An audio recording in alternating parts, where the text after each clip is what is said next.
स्वागत है आपका इंडिया न्यूज में। नमस्कार, आपके साथ हूं मैं राजीव शर्मा। इस बार गणतंत्र दिवस की परेड में दुनिया एक नए भारत की छवि देखेगी।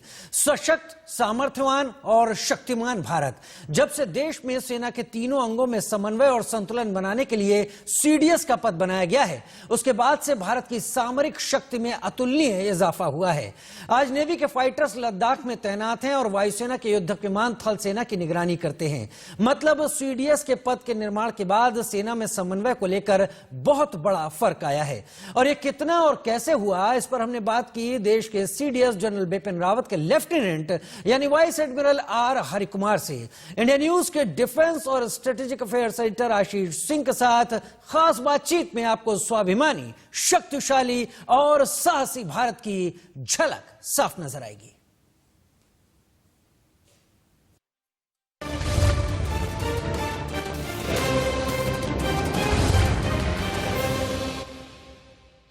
एक साल पहले इस सरकार ने भारतीय मिलिट्री के इतिहास में एक सबसे बड़े फैसलों में से एक लिया, जिसके साथ ही डिपार्टमेंट ऑफ मिलिट्री अफेयर्स और चीफ ऑफ डिफेंस स्टाफ की नियुक्ति की गई। और उसी के साथ ही एक बहुत ही बड़ी प्रक्रिया जो कि भारतीय थल सेना, नौसेना और वायुसेना के लिए और उनके साथ में ये शुरू हो गई। एक साल हो गया और ये प्रक्रिया को लगातार बढ़ाया जा रहा है और साथ ही साथ और भी आगे काफी कुछ किया जाना बाकी है, जो कि तीनों सर्विसेज पर इंपैक्ट करेगा और साथ ही साथ पूरे देश की जो डिफेंस कैपेबिलिटी है उस पर इंपैक्ट करेगा। चीफ ऑफ डिफेंस स्टाफ के बाद अगर कोई एक ऑफिसर है जो पूरी अथॉरिटी के साथ में इस विषय पर बात कर सकता है, वो है chief of integrated defence staff vice admiral Harikumar. हमारे साथ में है वाइस एडमिरल हरिकुमार। बहुत बहुत शुक्रिया सर इंडिया न्यूज से बात करने के लिए और अपना समय देने के लिए। आशीष, आपके साथ इस प्रोग्राम में आने में बहुत खुशी हुई है मेरे को। सर सबसे पहले तो मैं जानना चाहूंगा, क्योंकि एक साल का समय हो गया है और ऑफिशियली बहुत कुछ कम पता है लोगों को। काफी ज्यादा इस बारे में चर्चा हुई, डीएमए बना, फिर सीडीएस की नियुक्ति की गई, लेकिन काफी कुछ हो तो रहा है इस डिपार्टमेंट में। और आईडीएस, क्योंकि वो आपका एक मेन मैंडेट है कि सीडीएस और डीएमए को इस प्रोसेस में पूरी तरह से जिसलिए बनाया गया, जिसलिए सपोर्ट अपॉइंट किया गया, उसे सपोर्ट किया जाए। मैं आपसे जानना चाहूंगा और समझना चाहूंगा कि chief of defence staff, DMA और तीनों सर्विसेज के इंटीग्रेशन के पॉइंट ऑफ व्यू पिछला एक साल कैसा रहा, आप इसे किस तरह से देखते हैं, क्या कुछ किया गया? साथ ही साथ अभी आगे भी आप काफी कुछ कर रहे होंगे, काफी कुछ प्रोसेस में होगा। अभी तो ये शुरुआत ही है, काफी लंबा प्रोसेस है। लेकिन मैं इसके साथ ही साथ एक और चीज पूछना चाहूंगा कि ये सर्विसेज को किस तरह से इम्पैक्ट कर रहा है, इंडियन आर्मी, नेवी, एयरफोर्स तीनों को। और क्योंकि आईडीएस एक वो ऑर्गेनाइजेशन है जो डायरेक्टली सीडीएस और डीएमओ को इस चीज को, इस प्रोसेस को कंप्लीट करने में मदद कर रहा है, आपने अपने आप को और अपने ऑर्गेनाइजेशन को इस मैंडेट के लिए किस तरह से रीओरिएंट किया, तैयार किया? जी आशीष, ये सीडीएस का नियुक्ति और डीएमए का स्थापना और साथ ही साथ सीडीएस को permanent chairman of chief of staff committee और ये डीएमए का सचिव बनाना, ये रियली एक बहुत ही ऐतिहासिक इवेंट है। ये काफी हमारा उच्च रक्षा संगठन में एक बहुत ही लॉन्ग पेंडिंग रिफॉर्म था। हमारे कई कमिटीज ने रिपोर्ट किया था कि ये होना चाहिए, लेकिन सालों से हम इसके एक्सपेक्टेशन में थे, लेकिन हुआ नहीं था। और फाइनली इस गवर्नमेंट ने इसको इम्प्लीमेंट किया। तो सबसे हिस्टोरिक और एक लैंडमार्क इवेंट है। तो इससे अभी क्या फायदा हुआ? सबसे पहले ये डीएमए क्रिएट हो गया। तो डीएमए एक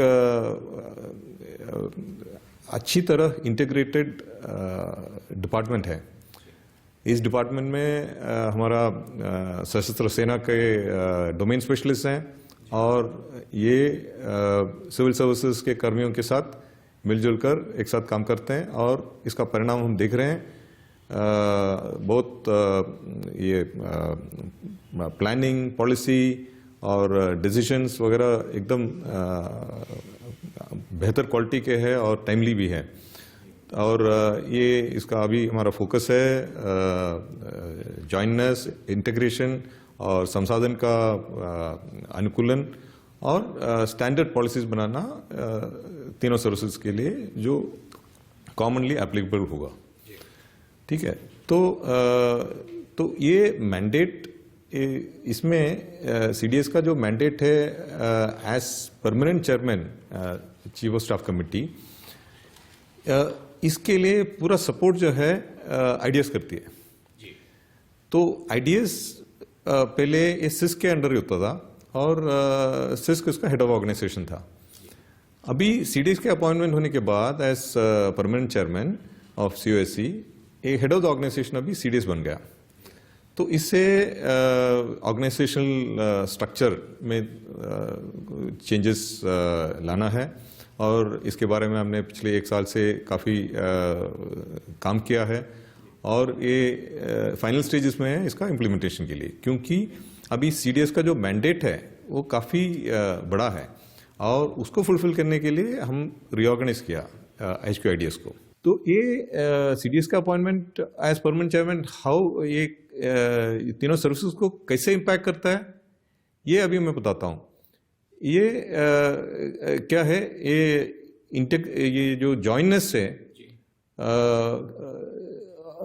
हम जो रिफॉर्म ला सकते हैं उससे ये कॉम्बैट एफिशिएंसी बढ़ सकता है।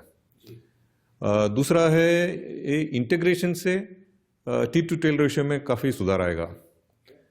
फिर इंडिजनाइजेशन, मतलब अपना जो देश में जो बनता है वही वेपन्स और एम्युनिशन वगैरह हम यूज़ करेंगे और ये रिसोर्स यूटिलाइजेशन में भी ऑप्टिमाइजेशन करेंगे।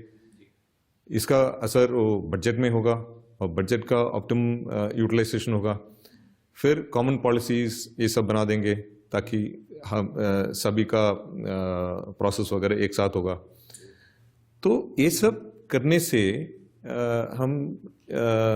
हमारा विजन क्या है, तो हमारा विजन ये है कि फाइनली ऐसा ये ट्रांसफॉर्मेशन लाके हम एक ऐसा आर्म फोर्सेस चाहते हैं जो ज़्यादा कैपेबल हो अभी से, जो मॉडर्न हो, जो वेल इक्विप्ड हो और ये जो latest state of the art technology है उसको अपनाए हुए एकदम तैयार हो कि देश की जो सिक्योरिटी रिक्वायरमेंट्स है वो एकदम पूरी तरह फुलफिल करें। और आईडीएस में हम ये स्टीयर कर रहे हैं जो ट्रांसफॉर्मेशन। तो हमारा एक्चुअली यहाँ 3 मेन पॉइंट्स हैं जो हम आगे लेके जा रहे हैं। तो एक है टुगेदरनेस मतलब जॉइननेस, इंटीग्रेशन, ये सब उसी में आ जाता है। और दूसरा है ट्रांसफॉर्मेशन, बदलाव और चेंज। और चेंज करना ही है क्योंकि स्टेटस को का कोई ऑप्शन ही नहीं है। मतलब जो हम करते रहे वही करते रहेंगे तो हम वहीं पे रहेंगे। तो इसलिए उसका वो करते रहेंगे तो ज़्यादा कीमत भी चुकाना पड़ेगा। तो इसलिए उसका कोई चॉइस नहीं है, हमको चेंज करना ही है, बदलाव लाना है। और तीसरा है थिएटराइजेशन। ये थिएटराइजेशन से कॉम्बैट एफिशिएंसी बढ़ जाएगा और बाकी जो जितने मॉडर्न कंट्रीज हैं वो सब ये थिएटराइजेशन वगैरह किया हुआ है, तो हमको भी करना ही पड़ेगा। तो ये तीनों 3 T's हम बोलते हैं, तो टुगेदर, ट्रांसफॉर्म, थिएटराइज, तो ये हम फॉलो करते हैं। तो ये चेंजेस लाने में हम एक कंसल्टेटिव प्रोसेस फॉलो करते हैं। तो तीनों सर्विसेज के साथ काफ़ी डिस्कशंस और डिलिब्रेशंस हुआ है। आपको पता ही है कि जब जहाँ चेंज होता है तो नॉर्मली रेजिस्टेंस भी होता है।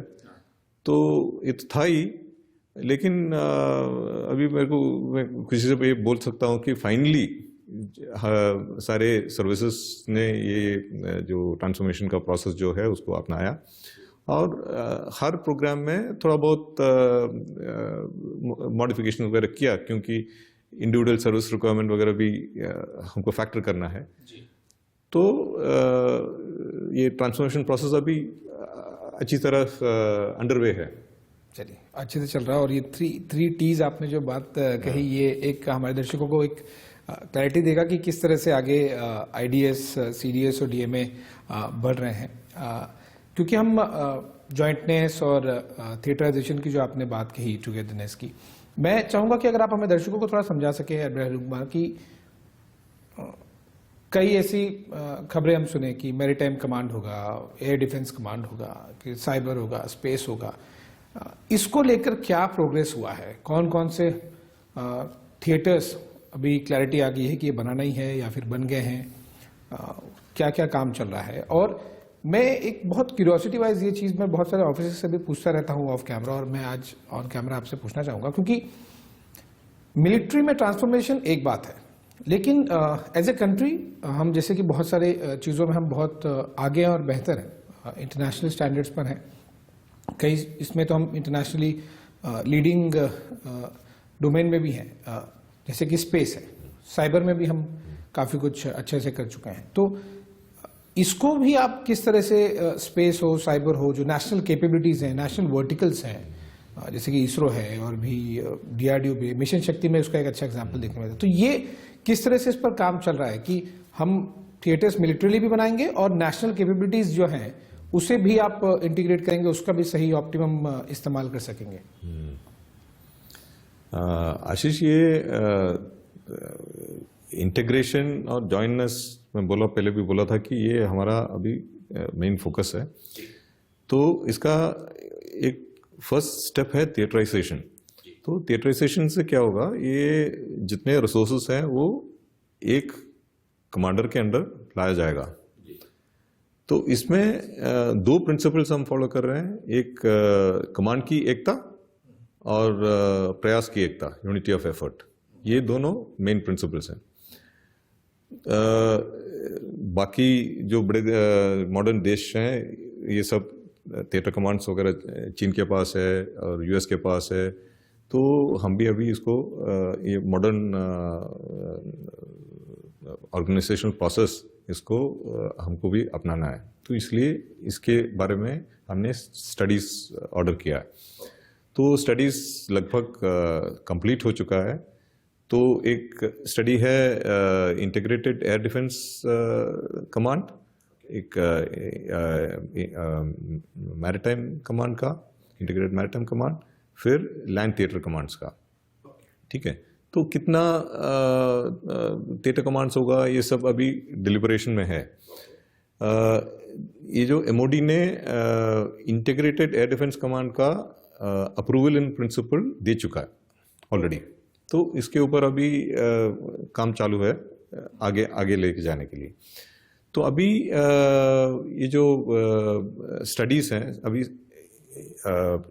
थिएटर कमांड्स को जो क्रिएशन है वो ज़्यादा सिंपल बात नहीं है, क्योंकि ये मेजर स्ट्रक्चरल चेंजेस है ऑर्गेनाइजेशन में, जैसे आर्मी, नेवी, एयरफोर्स के ऑर्गेनाइजेशन में स्ट्रक्चरल चेंजेस है। तो हम सोच रहे हैं कि मिनिमम डिस्टर्बेंस के साथ, मिनिमम रिसोर्सेज के साथ और मिनिमम मैनपावर एक्रिशन के साथ हम इसको आगे बढ़ाएं। तो ये स्टडीज़ को लेके हम अभी अगला कदम जो कर रहे हैं, जो अभी इन प्रोसेस है, वो है इसका टेबल टॉप एक्सरसाइज और वॉर गेमिंग। ओके। हाँ, इसका अभी ये 2-3 महीने चलेगा। तो क्योंकि आइटरेटिव प्रोसेस है, एक टेबल टॉप एक्सरसाइज करेगा, उसमें कुछ लेसन्स निकलेगा, फिर वो ऑर्गेनाइजेशन को थोड़ा ट्विक करेगा जो मॉडल है, फिर दोबारा उसको प्ले करेगा, फिर पता करेंगे उसमें और कुछ कमियां हैं या क्या प्रॉब्लम्स है, उसको सॉल्व करके। तो 2-3 बार इसको जितनी बार चाहिए उसको हम आइटरेट करके फिर फाइनलाइज करेंगे। तो क्योंकि आपको पता होगा ये काफ़ी कॉम्प्लेक्स ऑर्गेनाइजेशन है, क्योंकि वॉर फाइटिंग के लिए है, तो इसमें अभी सेकंड चांस तो है ही नहीं। तो एक बार वो बन गया तो वो functionally it should be useful. तो ये है अभी ये थिएटर कमांड्स का। दूसरा जो है, अभी आपने बोला ये integration with the national agencies, हमने ये एक पिछले 2 साल में एक डिफेंस साइबर एजेंसी और डिफेंस स्पेस एजेंसी और AFSOD arm forces special ops division, ये तीनों क्रिएट किया। ये फंक्शनल एजेंसीज हैं ये तीनों, और पूरी तरफ ये हमारे थिएटर कमांड्स को सपोर्ट करेंगे। तो ये एजेंसीज जो है इनके नेशनल काउंटर पार्ट्स जो साइबर या स्पेस वगैरह में जो नेशनल काउंटर पार्ट्स है उनके साथ एकदम वेल इंटीग्रेटेड है, वेल कोऑर्डिनेटेड है। और जहाँ कुछ डिस्कशंस वगैरह हो रहा है कि इसमें और कैसे इसका ज़्यादा इंटीग्रेट कर सकते हैं। फिर ये नेशनल एजेंसीज के साथ जो इंटीग्रेशन है वो ये प्रोसेस थोड़ा पहले से भी चल रहा था, क्योंकि इंडियन नेवी का एक इंटरनेशनल फ्यूजन सेंटर है मैरीटाइम डोमेन अवेयरनेस का। उसमें कई मिनिस्ट्रीज, कई एजेंसी सब शामिल हैं, और एक national maritime domain NMDA domain awareness project जो artificial intelligence, big data analysis वगैरह का सॉल्यूशंस यूज़ करके real time operational information provide करेगा। तो इसका भी प्रोसेस चालू है। और एयरफोर्स की तरफ से एयरफोर्स एक real time national air traffic situation awareness framework और नेशनल एयर डिफेंस ऑर्गेनाइजेशन, ये दोनों पे काम प्रोग्रेस कर रही है। तो काफ़ी कुछ इंटीग्रेशन हो रहा है with the other national agencies. और सिमिलरली ये जो हमारे मिलिट्री और सिविल एयरफील्ड जो है, और उसका इंफ्रास्ट्रक्चर, उसका एयर स्पेस, उसका लैंडिंग रनवेज वगैरह, ये सब डुअल यूज या ऑप्टिमम यूज करने का चर्चा भी हो रहा है। जब हम इस तरह के इंटीग्रेशन की बात करें एडमिरल अनिल कुमार, तो एक रेजिस्टेंस जो आपने कहा, मुझे भी ऐसा पिछले 1 साल में काफ़ी कुछ सुनाई दे रहा था। कई ऑफिसर्स हैं, आर्मी हो, नेवी हो, एयरफोर्स हो, वो capability development, integrated capability development process में शुरुआती एटलीस्ट फेज में लगभग 1 साल पहले कई लोग ऐसा कह रहे थे कि इस सर्विस को ज़्यादा कैपेबिलिटी मिल जाएगी, उसको मिल जाएगी, इसको कम हो जाएगी, ये सब। तो इस इशू को आप किस तरह से एड्रेस करें? क्योंकि इंटीग्रेटेड कैपेबिलिटी डेवलपमेंट ऑटोमेटिकली एम है ही आपका, लेकिन ये इंश्योर करना कि भारतीय थल सेना का भी इक्वल इंटीग्रेटेड कैपेबिलिटी डेवलपमेंट हो, भारतीय नौसेना का भी हो, भारतीय वायुसेना का भी हो, जैसे आर्मी का एविएशन विंग भी है, नेवल भी एविएशन विंग है, और एयरफोर्स भी है। तो ये एक बड़ा चैलेंजिंग टास्क होगा। और ये मुझे सबसे ज़्यादा रेजिस्टेंस में, जब पिछले 1 साल में मैं ऑफिसर्स लोगों से बात करता था, तो ये मुझे सबसे ज़्यादा सुनने में आता था कि इंटीग्रेटेड कैपेबिलिटी डेवलपमेंट में थोड़ा लॉपसाइडेडनेस नहीं हो जाए। तो उसको लेकर किस तरह से काम हो रहा है? जी आशीष, आपने एक अहम बात ही बोल दिया। आपको भी याद होगा कि ये हमारे प्राइम मिनिस्टर ने जब CDS का अनाउंसमेंट किया था, उसी टाइम उन्होंने बोला कि ये CDS का अपॉइंटमेंट इसलिए है कि वो सारे सर्विसेज को एक साथ आगे बढ़ाना है। ऐसे नहीं कि कोई पीछे रह गया, कोई आगे चला गया, ऐसे। तो इसका एक important action is this capability, integrated capability development system, जो हमने अभी अपनाया। तो ये IDS ने बनाया, और फिर सर्विसेज को के साथ डिस्कशन वगैरह करके अभी सर्विसेज ने भी इसको अपनाया। तो इससे क्या होता है, इससे पहले क्या होता था, हर सर्विस अपना अपना कैपेबिलिटी डेवलपमेंट प्लान बनाता था। तो मतलब 15 साल का लॉन्ग टर्म पर्सपेक्टिव प्लान बना के हर सर्विस अपना अपना प्लान बना के वो IDS में आता था, और IDS उसको जोड़ के a long term integrated perspective plan बनाता था। हाँ, अभी क्या है, ये प्रोसेस ग्रास रूट से स्टार्ट होगा। मतलब ये जॉइननेस फर्स्ट स्टेज से होगा। ऐसे नहीं कि वो ऐसे नहीं कि लास्ट स्टेज में आके उसको एक साथ जोड़ें। तो इस प्रोसेस में ये काफ़ी साइंटिफिक प्रोसेस है और हम सिस्टमैटिक और मेथोडिकल प्रोसेस फॉलो कर रहे हैं। सबसे पहले वो रक्षा मंत्री के जो ऑपरेशनल डायरेक्टिव्स है और नेशनल लीडरशिप के जो डायरेक्टिव्स हैं उसको लेके हम ये नेशनल मिलिट्री ऑब्जेक्टिव्स जो है वो बनाते हैं पहले। तो वो बनाने के बाद हम अपने नेबरहुड और दी करंट सिनेरियो वगैरह देखने के बाद हम ये दोनों को एक साथ लेके जो कैपेबिलिटी हमको चाहिए, जो नेशनल मिलिट्री ऑब्जेक्टिव्स है, वो मिलिट्री ऑब्जेक्टिव्स डिराइव करेंगे। और ये नेशनल मिलिट्री ऑब्जेक्टिव्स ऑब्टेन हासिल करने के लिए क्या कैपेबिलिटी चाहिए वो वर्कआउट करेंगे। तो इसको हम बोलते हैं डिजायर्ड मिलिट्री कैपेबिलिटी, मतलब जो हमको चाहिए। लेकिन अब हमारे पास कुछ कैपेबिलिटी ऑलरेडी है और हमारे पास कुछ बजट है, तो इस बजट के हिसाब से हम एक कैपेबिलिटी को बढ़ा भी सकते हैं। तो जितना बढ़ा सकते हैं, उसके बाद अगर कुछ गैप है उसको हम बोलते हैं गैप या वॉइड। तो एक तो जो कैपेबिलिटी हम चाहते हैं और एक जो हम एक्चुअली हासिल कर सकते हैं, और एक गैप है। तो गैप के लिए हम कुछ मिटिगेटिंग स्ट्रैटेजीज बनाते हैं, जैसे डिप्लोमेटिक या इकोनॉमिक या पॉलिटिकल या कुछ सोल्यूशन उसके लिए अलग फाइंड करते हैं। और फिर हम जो कैपेबिलिटी हम बनाते हैं उसमें ये देखते हैं कि कैपेबिलिटी हमारे देश में बन सकती है या फिर बाहर से लाना पड़ेगा टेक्नोलॉजी, ये सब देख के ये फाइनलाइज करते हैं। तो इसमें पहले से तीनों सर्विसेज के प्लानिंग डिपार्टमेंट्स फुल्ली इन्वॉल्व हैं, तो इसलिए एक इंटीग्रेटेड प्लान निकलेगा एट द एंड। और इस प्लान जब फाइनलाइज होने से पहले इसको काफ़ी मॉडलिंग वगैरह भी करेंगे, क्योंकि ये ऑर्सा सिस्टम है, operational research and system analysis का जो टूल्स हैं उसको यूज़ करके साइंटिफिक प्रोसेस से हम इसको रिगर देते हैं, ताकि ये जो निकलता है फाइनली वो वैलिड है। और ये इंटीग्रेटेड कैपेबिलिटी डेवलपमेंट सिस्टम का 3 आउटपुट हैं। तो सबसे पहले एक 10 साल वाला इंटीग्रेटेड कैपेबिलिटी डेवलपमेंट प्लान, वो 10 ईयर्स का है। पहले 15 साल का प्लान बनाते थे, अभी क्योंकि टेक्नोलॉजी जल्दी जल्दी चेंज हो रहा है इसलिए हमने 10 साल का प्लान बना रहे हैं। उसके बाद एक 5 ईयर्स का DCAP बोलते हैं, डिफेंस कैपेबिलिटी एक्विजिशन प्लान। और तीसरा जो आउटपुट है इसमें से वो एनुअल एक्विजिशन प्लान, जो एक्चुअली ये 2 साल का एक रोल ऑन प्लान है। मतलब 1 साल का हो गया तो उसको 2 साल का बनाते हैं, तो 1 साल का खत्म हो जाता है तो अगले 2 साल का उसमें रोल ऑन आ जाता है।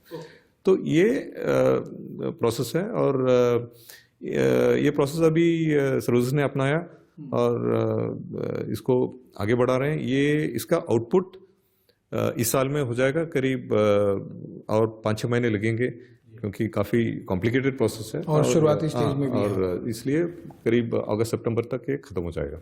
वाह, ये एक बहुत ही इम्पोर्टेंट चीज़ आपने बताया एडमिरल कुमार की। जनरली ऐसा परसेप्शन था और मैं खुद भी डिफेंस कवर करता था, तो मुझे भी ऐसा लगता था कि ये बहुत कुछ DAC लेवल पर या फिर चीफ लेवल पर CDS किस तरह से आपस में बातचीत होती है। ऑब्वियसली ब्यूरोक्रेटिक स्ट्रक्चर भी बीच में आता है, वर्टिकल उनका भी कंसल्टेशन और उनके हिसाब से होता है। पर ये एक बहुत ही स्पेसिफिक मेथड है, वो ऐसे रैंडम चीज़ें नहीं डिसाइड की जा रही। That is nice to know. हाँ, इसमें क्या है, ये डुप्लीकेशन ट्रिप्लीकेशन भी नहीं होता, क्योंकि एक कैपेबिलिटी जो है जी एक ही सर्विस के बाद हुआ।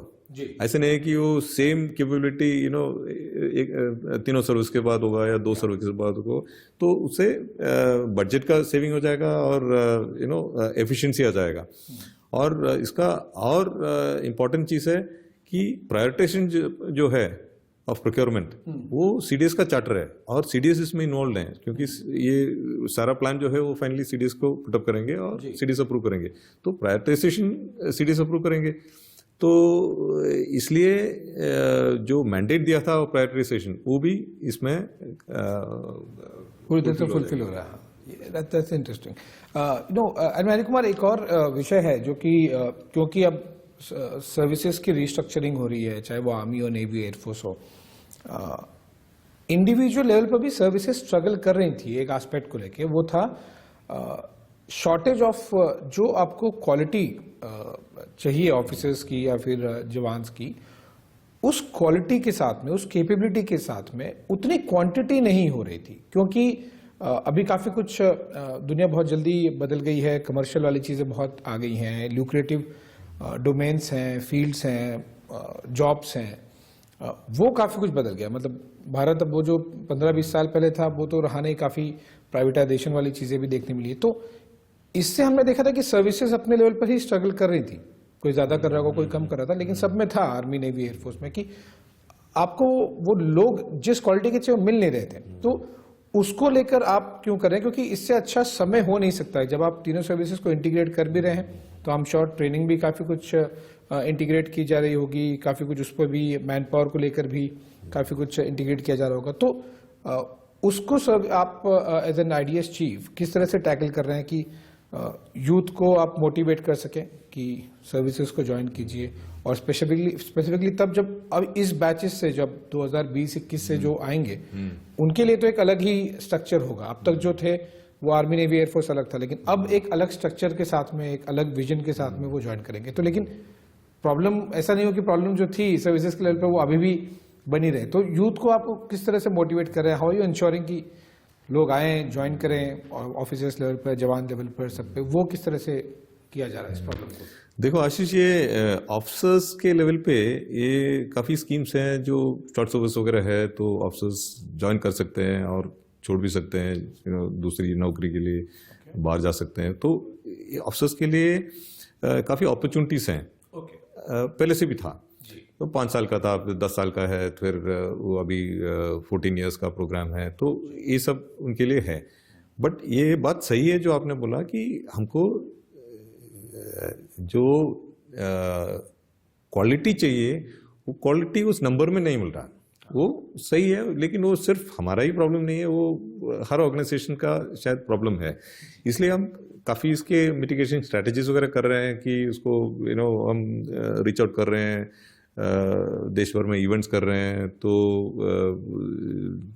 The benefits of military service, hardships हैं, फिर लेकिन आपको एम्पावर करता है और आप कॉन्फिडेंट हो जाते हैं, रिस्क टेकिंग एबिलिटी बढ़ जाता है। तो ये सब पोर्ट्रे करके हम अट्रैक्ट करें। लेकिन अभी क्या है, ये हमारे यूथ से काफ़ी डिमांड है कि हमको फौज में सर्व करना है, लेकिन हमको पूरा करियर यहाँ नहीं बिताना है।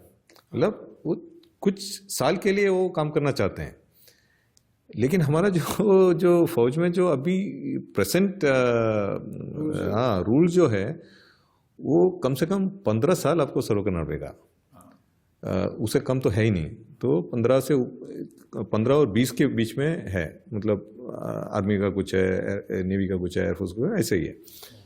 लेकिन हमारे यूथ जो है वो चाहते हैं कि हम कुछ साल के लिए, मतलब 2 साल 3 साल ऐसे आके कुछ करके फौज में सर्विस करके कुछ बेनिफिट भी हो जाएगा और वापस जाके कुछ और काम करें। तो ये उनके मन में है। तो इसका काफ़ी हमको रिक्वेस्ट वगैरह आया था, ईमेल्स और ऐसे। तो दूसरी बात यह है कि ये जो सेना है, सेना को एक यूथफुल प्रोफाइल मेंटेन करना है हमेशा, क्योंकि कंपल्शन ये लड़ाई करने के लिए तो यूथफुल पर्सन होना चाहिए ना, ऐसा नहीं है कि वो बूढ़े लोग हैं। तो इसके लिए ये प्रोफाइल थोड़ा यूथफुल करना है। तो हमने सोचा कि क्यों नहीं एक ऐसा प्रोग्राम बनाए कि ये दोनों मकसद पूरा हो जाए। तो इसलिए अभी एक एंट्री का प्रोग्राम अभी प्रोग्रेस में है, जो हम तैयार कर रहे हैं, जिससे अपॉर्चुनिटी मिलेगा युवक को कि वो फौज ज्वाइन करें, कुछ साल काम करें, और उसके बाद अगर वो चाहें और वो फिट हैं तो एक स्क्रीनिंग होगा और उसके बाद वो कंटिन्यू कर सकते हैं। अगर वो बाहर जाके कुछ और करना चाहते हैं तो वो छोड़ के अपना सर्विस पूरा करके, जितना सर्विस का वो कॉन्ट्रैक्ट था, वो जा सकते हैं। तो जब वो जाएंगे तो उनको कुछ बेनिफिट्स मिलेगा, एक कुछ सेवरेंस पैकेज मिलेगा, इसमें कुछ पैसा मिलेगा ज़्यादा। फिर वो अगर वो एजुकेशन, हायर एजुकेशन करना चाहता है तो उसके लिए भी कुछ फैसिलिटी होगा, प्रेफरेंशियल एडमिशन वगैरह हो सकता है। फिर वो काम कर सकता है पुलिस या सीएपीएफ या गवर्नमेंट सर्विस वगैरह में, या वो प्राइवेट सर्विस, कॉर्पोरेट सेक्टर में भी काम कर सकता है। तो इसमें कुछ सर्टिफिकेट्स वगैरह हम दे देंगे। तो ये सब हम सोच रहे हैं।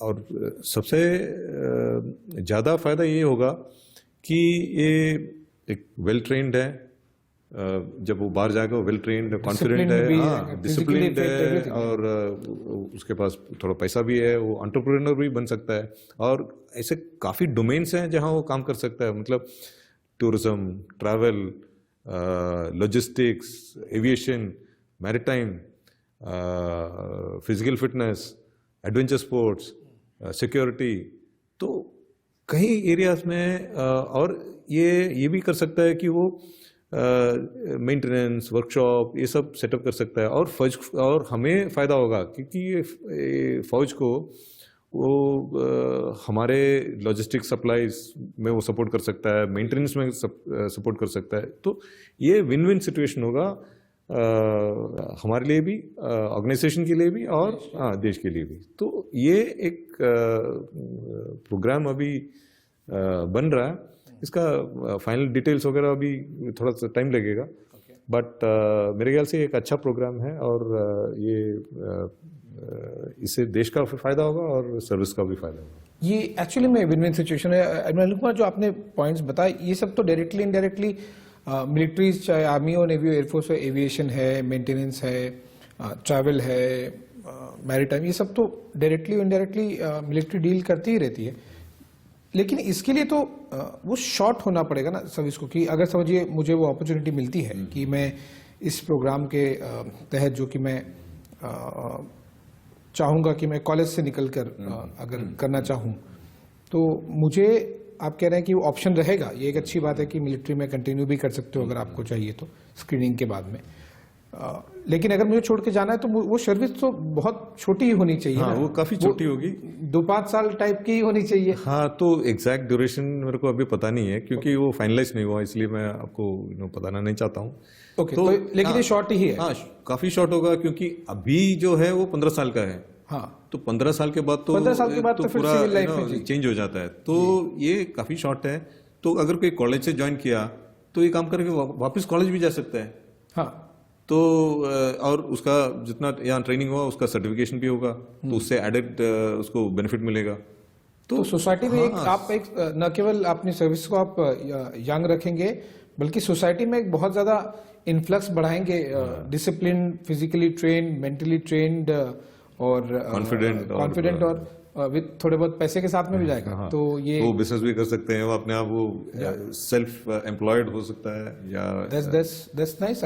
ये अगर आ जाओ, वो भी शॉर्ट ड्यूरेशन का हो, तो काफी ज्यादा देश, समाज और वो socio economic point of view भी बहुत अच्छा कंट्रीब्यूशन होगा, और win win situation for military as well. हमारा एज प्रोफाइल तो एकदम काफी नीचे आ जाएगा। हाँ, काफी यूथ रहेगा। That's nice.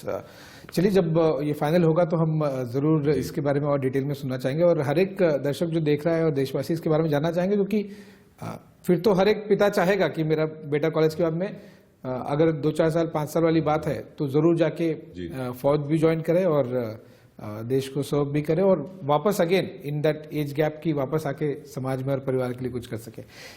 इस नोट पर अनिल कुमार, एक काफी कुछ चर्चा में रहा है एक टॉपिक, और हम उस पर एक्शन भी काफी देख रहे हैं, आत्मनिर्भर भारत और वो मेक इन इंडिया। और मुझे ऐसा लगता है कि आत्मनिर्भर भारत में जितना कुछ मैंने देखा है, प्राइम मिनिस्टर से सुना है, सरकार के अलग अलग मंत्रियों से सुना है, और एक्शन राउंड में देखा है, ये इसकी काफी ज्यादा मैं कहूँगा डिपेंडेंसी, कितना सक्सेसफुल होता है ये मिलिट्री डोमेन पे डिपेंड करता है कि मिलिट्री डोमेन अगर आत्मनिर्भर भारत हो गया तो फिर काफी हद तक, पूरी तो नहीं लेकिन काफी हद तक भारत आत्मनिर्भर भारत जो कैंपेन है, जो चल रहा है, इनिशिएटिव्स है, उसमें सक्सेसफुल हो जाएगा।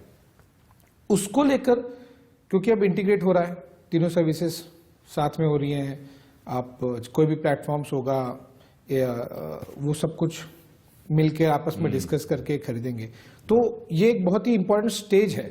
जब आपको आत्मनिर्भर भारत को अगर सक्सेसफुल बनाना है तो इसी स्टेज पर आपको उस पर इंश्योर करना होगा। तो आत्मनिर्भर भारत को लेकर, मेक इन इंडिया को लेकर क्या कुछ प्लान हो रहा है?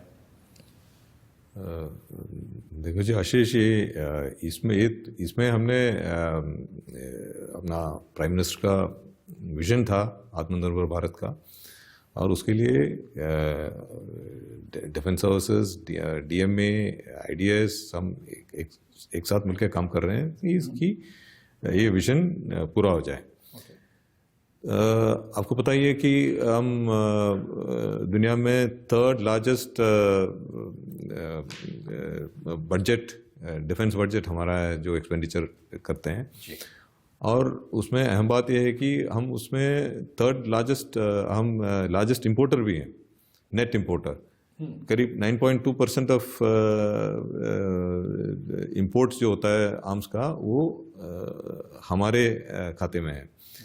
तो इसलिए विश्व का, हाँ पूरे वर्ल्ड का, हाँ विश्व का, तो उसका 9.2% हमारे खाते में है। तो इसलिए हम चाहते हैं, हमारा इतना बड़ा आर्म फोर्सेस है, करीब 15-16 लाख का नंबर्स हैं, फिर कई तरह के इक्विपमेंट हैं, कुछ सिंपल है, कुछ कॉम्प्लेक्स हैं।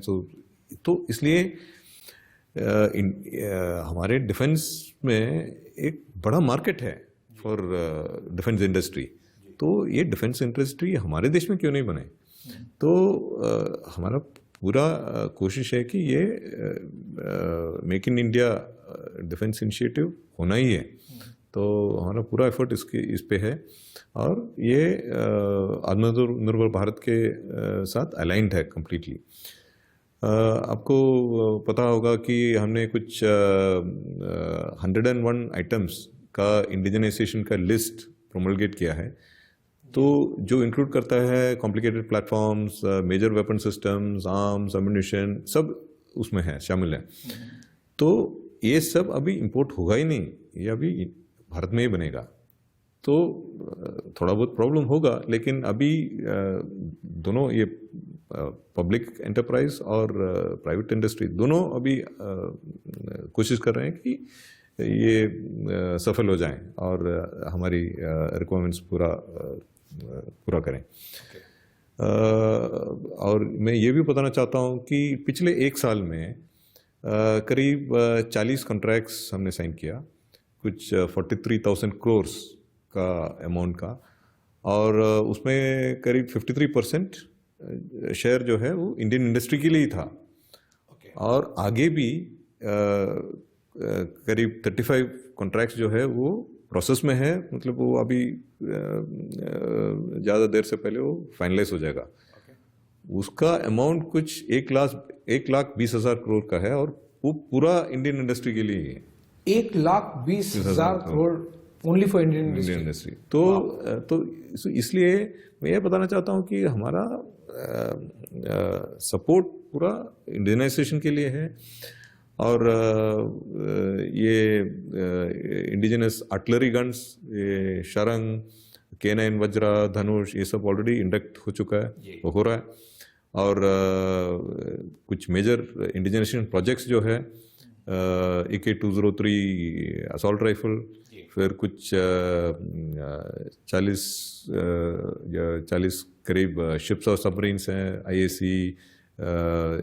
ये 15 ब्रावो, 17 अल्फा सबमरीन्स, फिर LCA, और light utility helicopter, light combat helicopter, और HTT-40 बेसिक ट्रेनर एयरक्राफ्ट। सो ये सब अभी इंडिजिनस ही बन रहा है। तो काफ़ी जोर है, और हम कॉन्फिडेंट है कि हमारी रिक्वायरमेंट्स पूरी हो जाएगी। That's huge number admiral Ali Kumar जो आपने कहा। और मैं दर्शकों को ये रिटेरेट करना चाहूंगा कि पब्लिक प्राइवेट पार्टनरशिप हो और या फिर प्योर पब्लिक इंटरप्राइजेस हो या फिर प्राइवेट हो, 1,20,000 करोड़, और ये अगले कितने समय के लिए सर?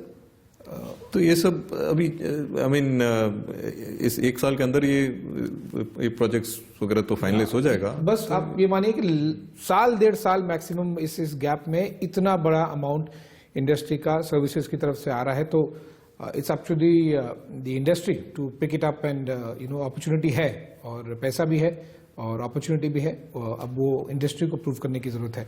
काफी इंफॉर्मेटिव सेशन रहा एडमिरल अली कुमार हमारा, लेकिन एक 3 स्टार ऑफिसर, वो भी आईडीएस चीफ हो और करंट सिनेरियो के बारे में बात नहीं हो, ये ऐसा प्रैक्टिकली पॉसिबल नहीं हो पाएगा। तो मैं ये जरूर आपसे कुछ करंट डेवलपमेंट्स को लेके क्वेश्चन पूछना चाहूंगा कि जनरली हम देखते हैं कि नदर्न बॉर्डर्स पर विंटर्स में पिछले कुछ महीनों से स्टेटस को है, कुछ अच्छी बात है स्टेटस को है, लेकिन द सेम टाइम ये थोड़ा सा इसमें नेगेटिव पॉइंट मुझे ये भी लगता है कि कुछ सोल्यूशन दिख नहीं रहा, कि बहुत ज़्यादा बातचीत भी नहीं हो रही अब तो। पहले जो बातचीत बहुत ज़्यादा होती थी कोर कमांडर लेवल पे WMCC में, वो भी बहुत कम हो गई है अभी। उस सिचुएशन को लेकर, क्योंकि आप आर्मी, नेवी, एयरफोर्स तीनों से बराबर बातचीत करते रहते हैं और आप उनके साथ में कोऑर्डिनेट कर रहे हैं, तो अगर आप हमें दर्शकों को बता सकें, चाहे वो LOC हो, LAC हो, उसको लेकर क्या प्लान है और क्या सिचुएशन चल रहा है, क्या स्टेटस है, देशवासियों को क्या आगे देखने की एक्सपेक्टेशन, मतलब क्या उन्हें देखने मिल सकता है, वो क्या एक्सपेक्ट कर सकते हैं? देखो आशीष, ये नॉर्दर्न बॉर्डर्स में तो आपने सही बोला, स्टेलमेट ही है अभी फिलहाल, क्योंकि विंटर टाइम है। तो JNK देखो, वहाँ काउंटर टेररिज्म अभी भी एक्टिविटीज चल रहा है, हमारा काउंटर टेररिस्ट ऑपरेशंस हैं। फिर आप अपना पड़ोस में देखो और एक्सटेंडेड नेबरहुड में देखो, फिर पूरी दुनिया में देखो, एक कोविड-19 महामारी का जो असर पड़ा, तो ये सब से काफ़ी लेसन्स हैं देश के लिए भी और सेना के लिए भी। तो हम ये सब एनालाइज करके इसके ऊपर काम चालू है। ये ट्रांसफॉर्मेशन प्रोसेस वगैरह का और कॉम्बैट एफिशिएंसी, क्षमता इंप्रूव करना, ये सब इसका लेसन्स वगैरह फैक्टर कर रहे हैं जी। मेरे ख्याल से हम शांति और म्यूचुअल रेस्पेक्ट, कोऑपरेशन, टॉक्स, ये सब चाहते हैं और इसकी कंटिन्यूसली इसकी प्रोग्रेस करना होगा।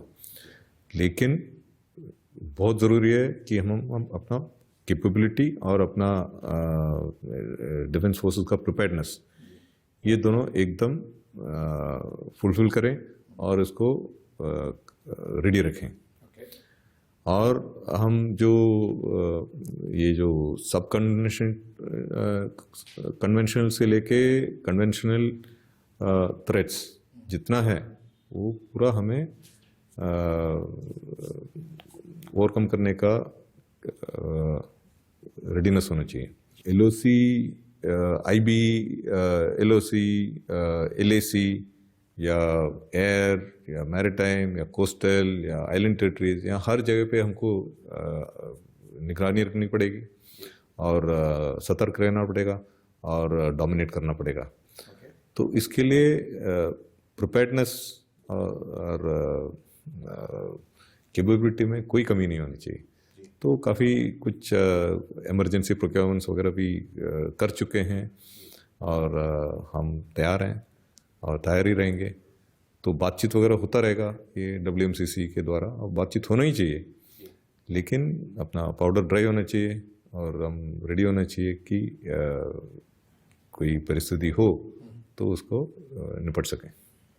और हाँ, और ये जो हमारे जो नॉर्दर्न बॉर्डर्स वगैरह हैं, वहाँ क्रिटिकल इंफ्रास्ट्रक्चर का भी काफ़ी काम हो चुका है पिछले 2-3 साल से, और इससे काफ़ी फ़र्क पड़ा, क्योंकि ट्रूप्स को डिप्लॉय करना, मेंटेन करना, इसमें सब असर पड़ा। काफ़ी इजी हो गया पहले से, क्योंकि हमने इधर इन्वेस्ट करके ये सब क्रिटिकल इंफ्रास्ट्रक्चर बनाया। तो ये सब फ़ायदा हुआ है और हम रेडी हैं, और तीनों सर्विसेज रेडी हैं कुछ। ओके, एक लास्ट क्वेश्चन, ये जब हम LOC, LAC और मैरीटाइम एयर ये सब बात करें स्पेसिफिकली करंट डोमेन, तो मुझे कई ऐसे अनप्रेसिडेंटेड मैं ये कहूँगा कि डिप्लॉयमेंट्स देखने मिले, कि एक इंडियन नेवी का बोइंग P-8 है, हवा में है और वो लैंड पे रेकी कर रहा है, और ये काफ़ी कुछ ओपन सोर्स में ही अवेलेबल है ये। साथ ही साथ हमने नेवी की भी काफ़ी ज़्यादा एक्टिविटी देखी, जो कि जनरली ऐसे पहले देखने मिलता नहीं था, बहुत रेयर होता था कि नेवी आर्मी वाले डोमेन में जा रही है, या फिर जैसे एयरफोर्स ने कई मैरीटाइम डोमेन के ओवरलुकिंग अपने बेसिस इंडक्ट किए साउथ इंडिया में, स्पेसिफिकली इंडियन ओशन रीजन के पॉइंट ऑफ व्यू। तो ये अच्छे साइंस देखने मिले थे पिछले साल भर में हमें, कि आर्मी, नेवी, एयरफोर्स का बहुत अच्छा इंटीग्रेशन देखने मिला था। तो ये इसको लेकर आप अगर हमारे दर्शकों को बता सकें करंट डोमेन में ये किस तरह से हो रहा है इंटीग्रेशन वाइज, और वो मैसेज भी जा रहा होगा हम श्योर सामने वालों को कि बस पहले तो ये सब नहीं था, अब इंडिया की तीनों सेनाएं एक साथ में मिलके फाइट कर रही, पहले भी साथ में थी लेकिन अपने अपने डोमेन में थी, अब इंटर डोमेन में भी मिलके सब फाइट कर रहे हैं। तो सामने वालों को भी काफी ज्यादा हमारे दुश्मन को भी मैसेजिंग मिल रहा होगा और उनको सरप्राइज भी मिला होगा। ये सही बात है। और ये एक्चुअली ये CDS और ये जो रिफॉर्म हमने क्रिएट किया, इसका परिणाम है। तो अभी परमानेंट चेयरमैन COC है CDS, तो कोऑर्डिनेशन काफ़ी अच्छा हो गया, जॉइनर्स में भी काफ़ी तरक्की हो गई। तो इसके जरिए जो कैपेबिलिटीज़ एक फोर्स के साथ है, तो वो फिलहाल वो उस समय कहीं और यूज नहीं हो जाए, तो उसको मैक्सिमम जहाँ बेनिफिट हो सकता है वहाँ डिप्लॉय करना चाहिए। तो इसलिए जो नेवी का जो P-8 का कैपेबिलिटी है उसको मैक्सिमम यूज किया for specific missions in the northern borders. तो सिमिलरली एयरफोर्स का भी जो एयरक्राफ्ट और कैपेबिलिटी जो है, जो मैरीटाइम डोमेन या दूसरा डोमेन में यूज कर सकते हैं, तो उसको अकॉर्डिंगली डिप्लॉय कर सकते हैं। तो this sort of jointness, increase in jointness is already evident, और आगे चलते इसको ये और बढ़ता जाएगा मेरे ख्याल से, और ऐसे ही होना ही चाहिए, क्योंकि रिसोर्स कभी वेस्ट नहीं होना चाहिए। जो रिसोर्स है वो मैक्सिमम यूटिलाइजेशन, ऑप्टिमम यूटिलाइजेशन देश के लिए, तभी उसका एक्चुअल बेनिफिट होगा जी, है ना। बिल्कुल, बहुत बहुत शुक्रिया एडमिरल हरि कुमार, आपने बहुत वैरायटी ऑफ टॉपिक्स पे डिस्कशन किया हमारे साथ में, आपने समय दिया, और ये बातचीत करके मुझे दर्शकों को मैं ज़रूर ये कहना चाहूँगा कि क्योंकि एडमिरल हरि कुमार वो ऑफिसर हैं जो आर्मी, नेवी, एयरफोर्स तीनों के बारे में बात कर सकते हैं। उनकी जो प्रेजेंट चेयर है वो इंटीग्रेटेड डिफेंस स्टाफ की है, और जब हम देखते हैं कि CDS वाली बात, तो अभी HQIDS का प्रोसेस चल रहा है, वो वाइस CDS होंगे, लेकिन ये एक एश्योरिटी आ गई कि अभी हम काफ़ी तैयार हैं, काफ़ी कुछ किया गया है, काफ़ी कुछ पाइपलाइन में भी है, और काफ़ी कुछ रिजल्ट हमें जल्दी देखने को मिलेगा। ऑन दैट नोट, बहुत बहुत शुक्रिया एडमिरल हरि कुमार, आपने बातचीत किया हमसे और हमारे दर्शकों को काफ़ी सारे टॉपिक्स पर information the. Thank you so much. Thank you.